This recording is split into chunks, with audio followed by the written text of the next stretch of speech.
Hello everyone. देखिए, कक्षा 6 से लेकर के कक्षा 10 तक के बच्चों को अक्सर ये प्रॉब्लम रहती है कि फैक्टराइजेशन कैसे किया जाए। सबको नहीं, कई बच्चे होशियार होते हैं, वो एकदम पकड़ लेते हैं, लेकिन कई लोगों की समझ में ये नहीं आ पाता है कि आखिर इसमें कैसे किया जाए। तो इसको हम बहुत ही डिटेल से और बहुत ही ऐसे इजीली समझाने के तरीके से आपको बताएंगे कि आपको समझ में आ जाए। तो देखिए क्या करते हैं। पहले तो ये समझना है कि ये है क्या। 10a² b², इसको पढ़ते हैं, प्लस का साइन है। 15a³ b³, इसको पढ़ते हैं, बीच में प्लस का साइन होने से इधर का अलग हो गया और उधर का अलग हो गया। तो कहने का मतलब ये है कि ये पूरा एक है और प्लस के बाद ये पूरा एक है। तो अब ध्यान रखना है दूसरी बात, 10 यहां पर कोई साइन नहीं है, इधर भी कोई साइन नहीं है। 10 और a² के बीच में कोई साइन नहीं है, कोई चिन्ह नहीं है। तो 10 इंटू हुआ, इसका मतलब हुआ 10। ध्यान दीजिएगा, मैं यहां पर लिख दे रहा हूं, 10 इंटू a² हुआ और ये b² हुआ, प्लस ये हुआ 15 इंटू a³ हुआ और b³ हुआ। इतनी बात समझ में आपके आ गई होगी। तो अब मैं थोड़ा सा यहां पर इसका डिटेल बता देता हूं। अब ध्यान आप देंगे, a² यहां पर b² है। तो a² का मतलब क्या होता है? a² का मतलब होता है a गुणा a, यानी a इंटू a। और b² का मतलब होता है b इंटू b। और 10 का मतलब हुआ 2 इंटू 5। ठीक हो गया। इतना तो इसका हमने फैक्टर, ये फैक्टर जो है ऐसे, इसके फैक्टर हमने ऐसे कर दिए। अब 15 के भी देख लो। 15 इज इक्वल टू हुआ 3 इंटू 5, यही हुआ। मल्टीप्लाई तो आता है आपको, 5 3 जा, टेबल आती है ना, 5 3 जा 15। a³ को हम लिख सकते हैं a इंटू a। देखिएगा 3 बार a इंटू होगा आपस में, तो उसकी 3 की a की पावर 3 आ जाएगी।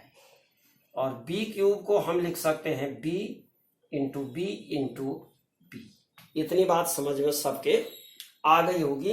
b को 3 बार इंटू करेंगे तो b की क्यूब बन जाएगा, यानी खाली एक b, फिर b² और b³। b मीन्स क्या हुआ? b इंटू 1 हुआ, 1 सबका फैक्टर होता है। और b² इंटू b इंटू 1 हुआ, 1 लिखने की जरूरत नहीं है, देखो। और b³ का मतलब हुआ b into b into b into 1। तो सब में 1 है, तो इस 1 को अंडरस्टूड होता है, 1 सब में कॉमन होता है, 1 सब में, जिसका कोई मल्टीप्लाई कुछ नहीं है, उस संख्या का जो मल्टीप्लाई होता है वो होता है 1 होता है सबका। ध्यान दीजिएगा। अब देखिए, तो यहां पर अब कितना है?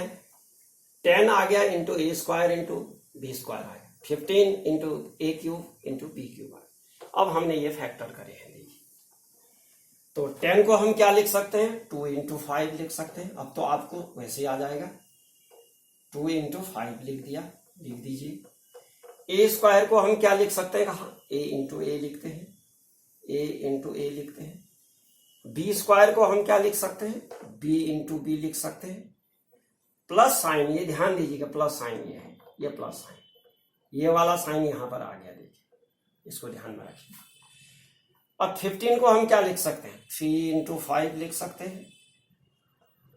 a³ को क्या लिख सकते हैं? a³ है ना ये, इसको हम लिख सकते हैं a इंटू a। और इंटू है, फिर इंटू है, देखिए। b³ को हम लिख सकते हैं 3 बार b इंटू b। जितनी पावर है उतनी बार मल्टीप्लाई कर देंगे उसी को। जितनी बार पावर है, यानी 3 पावर है, तो b 3 बार लिखेंगे, b इंटू b। बस ये ध्यान रखना। यानी बी बी बी और बीच में मल्टीप्लाई का sign, B into B into B. 2 बार है तो क्या आएगा, बी इंटू बी। 1 बार है तो केवल बी, बस। अब क्या करें, अब जो करना है ध्यान में रखिए। अब ये देखिए कि ये पूरा एक टर्म है और ये जो है दूसरा टर्म है। ये साइन प्लस भी हो सकता है, माइनस भी, कुछ भी हो सकता है। प्लस और माइनस में से एक होगा, ये ध्यान दीजिएगा। प्लस और माइनस में से एक होगा। अभी गुणा और भाग की बात, मल्टीप्लाई और डिवीजन की बात नहीं कर रहा हूं यहां पर मल्टीप्लाई और डिवीजन की बात इस साइन के साथ नहीं कर रहा हूं। यहां पर केवल या तो प्लस होगा या माइनस होगा, कोई इस तरह का होगा, तभी ये टर्म अलग होते हैं। अच्छा, अब देखिए, अब इसमें जो कॉमन है, कॉमन का मतलब दोनों में है, यहां पर भी हो और यहां पर भी हो, वो कौन कौन है? अब आप खुद ही बता सकते हैं कि कौन कौन है। एक तो आपको 5 दिख रहा है, 5 आपको दिख रहा होगा, दोनों में 5 दिख रहा है, देखिए। और क्या दिख रहा है आपको, ए दिख रहा है आपको, ये दोनों में होना चाहिए, ध्यान रखिएगा। और क्या दिख रहा है, और ए फिर से दिख रहा है। और क्या दिख रहा है, बी है तो यहां पर भी बी दिख रहा है। और क्या दिख रहा है, बी है तो यहां पर भी बी दिख रहा है। बस, जो मैंने टिक मार्क लगा रखे हैं, दोनों में इक्वल टिक मार्क होंगे। देखिए 5 5, ए ए ए ए, बी बी, और ये बी और ये, ठीक हो गया। इन टिक मार्क वालों को बाहर निकाल दो। अब मैं ये जो टर्म थे उनको इसको मिटा दे रहा हूं। समझ गए होंगे कि टर्म कौन कौन से हैं। 2 टर्म है। देख, 5 ए, ये आ गया, into A into B into B, इतना दोनों में टिक लगाए हुए ये आ गया। अब इसके बाद मल्टीप्लाई, ये ब्रैकेट लगा देंगे, छोटा ब्रैकेट लगा दिया। छोटे ब्रैकेट के अंदर जो है, अब इसमें जो पहले में बचे हुए, इसमें कितने बचे, इसमें बचा 2 बचा। और क्या बचा, अरे कुछ नहीं बचा, कुछ नहीं बचा। चलिए, कुछ नहीं बचा तो अब क्या है, प्लस साइन ये वाला लगा दीजिए। यहाँ के सब बाहर निकल गए थे, केवल 2 बचा तो ये लिख दिया हमने। अब यहाँ कितना बचा, यहाँ पर एक तो 3 बचा हुआ है, 3 में टिक नहीं है। और किस में टिक नहीं है, ए में नहीं है, ए में टिक नहीं है। और किस में नहीं है, बी में भी टिक नहीं है। बस ये बंद कर दीजिए। ये देखिए, एक टर्म दूसरा टर्म, 2 टर्म है इसमें, इसके ब्रैकेट के भीतर 2 ही टर्म थे, यहां पर भी एक टर्म दूसरा टर्म, और ये जो है बाहर निकल गया। अब ये नहीं कि ये तीसरा टर्म है, हम नहीं कहेंगे, ये तो एक ऐसा कॉमन फैक्टर है, ये कॉमन फैक्टर इसमें भी है और ये कॉमन फैक्टर इसमें भी है। अगर इसको मल्टीप्लाई करेंगे, अभी बताएंगे वो भी, पहले इसको कर लीजिएगा फैक्टर। अब क्या कहा हमने, 5 into A into B into B. हमने क्या कहा था, उल्टा चलो। ए इंटू ए को क्या लिखते हैं, ए स्क्वायर लिखते हैं, तो 5 लिख दीजिए। ए इंटू ए को हम क्या लिखते हैं, ए स्क्वायर लिखते हैं, ए स्क्वायर हो गया। हमने कहा ना, ए जितनी बार गुणा होगा ए से उतनी पावर हो जाएगी। बस, इंटू क्या हो गया, अब इंटू साइन, इंटू नहीं भी लगाएंगे, आप समझ गए कि इनके बीच में साइन इंटू का। बी इंटू बी को क्या लिखते हैं, बी स्क्वायर लिखते हैं, बी स्क्वायर लिख दिया। बस 5 ए स्क्वायर और ये बी स्क्वायर, ठीक हो गया। ब्रैकेट 2 प्लस ये कितना हो गया, 3ab 3ab। अब ध्यान देंगे आप कि बच्चों से अक्सर ये पूछा जाता है कि 3 into A plus 3 into A into B कितना है, तो वो घबरा जाते हैं। अरे इसमें घबराने की क्या बात, 3 into A into B 3ab हो गया। ये हटा दो गुणा के साइन, क्योंकि सब ये गुणा ही माने जाते हैं। Equal to 3ab, 3 into A into B हुआ ही। ऐसे लंबा नहीं लिखा तो शॉर्ट में लिख दिया, 3a इंटू 3ab लिख दिया, तो ये आ गया 3ab। तो ये फैक्टर बन गया। ये क्या बन गया, फैक्टर बन गए, ये आंसर हो गया। अब हमने कहा था कि इस फैक्टर करने से फायदा क्या होता है। फैक्टर करने से फायदा ये होता है कि कोई भी जो व्यंजक है, हमारा एक्सप्रेशन है, यानी पॉलिनोमियल है, वो क्या होता है, छोटा बन जाता है, वो छोटा बन जाता है। लेकिन अब इसको अगर हम खोल दें, अब खोलेंगे कैसे, ये भी आना चाहिए। इसी में मैं दोनों चीज समझा देता हूं। इसको जब खोलते हैं तो कैसे खोलते हैं। अब ये तो आपका आ गया, फैक्टर बन गए, ये फैक्टर बन गया, आपका क्वेश्चन सॉल्व हो गया। इसी को इतना लाना है, कैसे लाएंगे ये भी देख लो। इससे इसको भी मल्टीप्लाई करेंगे और इससे इसको भी मल्टीप्लाई कर दो जी, मल्टीप्लाई कर दो। ये 5a² b² इंटू 2 ये हो गया, इतना कर दिया ना इससे, इसके साथ। अब प्लस का साइन लगा दो, फिर से लिखो इसको ही, फिर से लिखो a² b² इंटू 3ab ये देखो खोल दिया हमने। इससे इसको भी मल्टीप्लाई किया, इससे इसको भी मल्टीप्लाई किया। अब कितना आ गया, यह आ गया। अब गुणा करो तो 2 पंचे 10 यानी 2 5 10 हो गया, और ये आ गया a² b² आ गया बस। प्लस यहां पर भी देखो 5 3 15 हो गया, और एक, अब ध्यान दीजिएगा यहां पर समझने आपको, इसको मैं यहां पर कर देता हूं। a² b² into a into B है, a² b² into a into B है। तो इसका मतलब ये हुआ, ध्यान दीजिएगा कि a इंटू a ये हुआ, ये b इंटू बी हुआ, ये b वाला इंटू a इंटू बी हो गया। अब कितने a हो गए, देखिए a यानी a की 3 पावर, और इंटू का साइन ऐसे भी होता है, ध्यान रखिए, नहीं करोगे तब भी इंटू है। और b कितने हो गए, 1b 2b और 3b, यानी b की भी पावर 3 बार b भी मल्टीप्लाई है, तो a³ b³ आ गया। तो कितना आ गया, a³ b³ आ गया। अब आप अपने क्वेश्चन से इसको मिलाइए, उतना ही आया है कि नहीं आया है। 10a² b² देखिए, 10a² b² plus 15a³ b³, बस वही क्वेश्चन आ गया। देखिए, तो कहने का मतलब यह है कि क्वेश्चन को जब फैक्टराइज करते हैं और उन फैक्टरों को आपस में गुणा कर देते हैं, फिर क्वेश्चन बनता है, फिर से वही क्वेश्चन आ जाएगा। तो आपको फैक्टराइज करना है तो इतना आंसर हो गया। फिर से प्रूव करना है कि भाई आपका आंसर सही है, तो इसको उल्टा करो।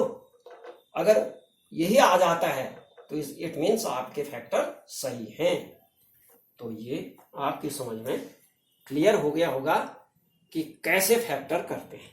अब एक एग्जाम्पल और थोड़ा छोटा सा बता देते हैं।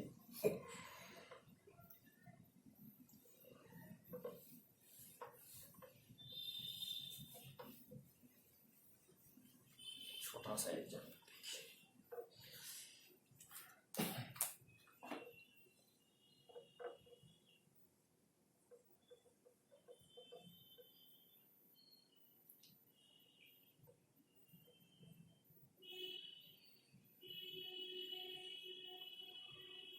ये ऐसा है। आप क्या करें, इसके लिए ध्यान दीजिएगा। ये 3 टर्म है इसमें, 1 2 3 टर्म है, 3 टर्म्स है। तो a³ b को क्या लिखेंगे, a इंटू b लिख देंगे। ABC को क्या लिखते हैं, a इंटू b इंटू सी लिखते हैं। ये ध्यान दीजिएगा, a इंटू b इंटू सी लिखते हैं। और a² BC को क्या लिखते हैं, a इंटू a 2 बार है तो 2 बार a लिख दिया, इंटू 1 बार b है और 1 बार c है। तो अब इसमें ध्यान दीजिएगा कौन कौन है भाई, यहीं पर भी देख सकते हैं आप। जो कॉमन है उनको काट दो, 1 2 3 a लिख दो। उसके बाद a यहां पर है, यहां नहीं है, नहीं कर लिखेंगे इसको भी, यहां है तो यहां नहीं है, तीनों में होना जरूरी है। यहां पर b है, इधर हाँ b तीनों में, b और b भी है। अब कोई कॉमन यहां नहीं है, सी है तो यहां नहीं है, ए इसमें नहीं है, इसमें कट आ गया, इसमें है तो इसमें अब बचा हुआ नहीं है। तो जो कटे हैं ध्यान दीजिएगा, ए बी बी, उनको बाहर निकालो, ए इंटू बी आ गया, बाहर निकाल दो, ब्रैकेट शुरू कर दो। जो फर्स्ट में बचे हैं, मैं यहीं से कर दे रहा हूं, देखो फर्स्ट में कौन कौन बचे, ए इंटू बी, ए इंटू ए बचे हैं, प्लस साइन हो गया ये, और यहां पर कितना है, यहां पर सी बचा है, फिर माइनस साइन है, देखिए यहां कौन बचा है, ए और सी बचा है, ए इंटू सी बचा है, बस ये देखिए कर दिया ना, ऐसे भी कर दिया। तो क्या आ गया, ए, इसको हम ए भी लिखते हैं, ए इंटू बी माने क्या हुआ, ए भी हुआ, ए इंटू ए माने क्या हुआ, ए की 2 पावर हुई, a into a is equal to a की 2 पावर, ठीक हो गया, प्लस सी आ गया, माइनस ए इंटू सी, ए सी हो गया, बस ए सी हो गया, ए इंटू सी, बस ये फैक्टर बन के देखा। मतलब हमने ये सब जो है यहां नहीं लिखा इस लाइन में, और यहां लिखेंगे तो एक ही बात है, लिख दो इसको, कितना है, ए इंटू बी प्लस ए इंटू बी इंटू सी माइनस ए इंटू बी इंटू सी। बस क्या क्या थे कॉमन, ए और कौन था, बी और बी, बस इतने ही कॉमन थे। जो हमने टिक लगा रखे हैं उनको बाहर निकाल दिया, ए लिख दिया, बी इंटू बी लिख दिया, ब्रैकेट लगा दिया। जो बचे हुए हैं पहले टर्म में जो बचा, पहले टर्म से कौन बचा है, ए इंटू ए बचा है, प्लस अब दूसरा टर्म में कौन बचा है, दूसरा टर्म ये है, दूसरा टर्म ये है, तीसरा टर्म ये है, ये ध्यान रखिएगा, पहला टर्म ये है, तो दूसरे टर्म में सी बचा है, तीसरे टर्म में कौन बचा है, तीसरे टर्म में बचा है केवल ए और सी, बस। तो ये बन गए आपके फैक्टर। डियर स्टूडेंट्स, एक क्वेश्चन दे रहे हैं आपको, कमेंट सेक्शन में हम लिख देंगे, उस क्वेश्चन को आप सॉल्व कर लेना। तो आपको अच्छा लगा तो ये एकदम फंडामेंटल चीजें हैं, इनिशियल स्टेट में बच्चे कैसे सीखते हैं चीजों को, फैक्टर करना कैसे सीखते हैं, वो बताने की हमने कोशिश की है। अगर आपकी समझ में आया या आपको अच्छा लगा तो प्लीज़ इसको लाइक करिए, शेयर करिए, और यदि मेरे चैनल को सब्सक्राइब नहीं किया तो सब्सक्राइब जरूर करिए, और देखिए ज़रूर, कुछ न कुछ इसका लाभ आपको जरूर मिलेगा। Okay, thank you.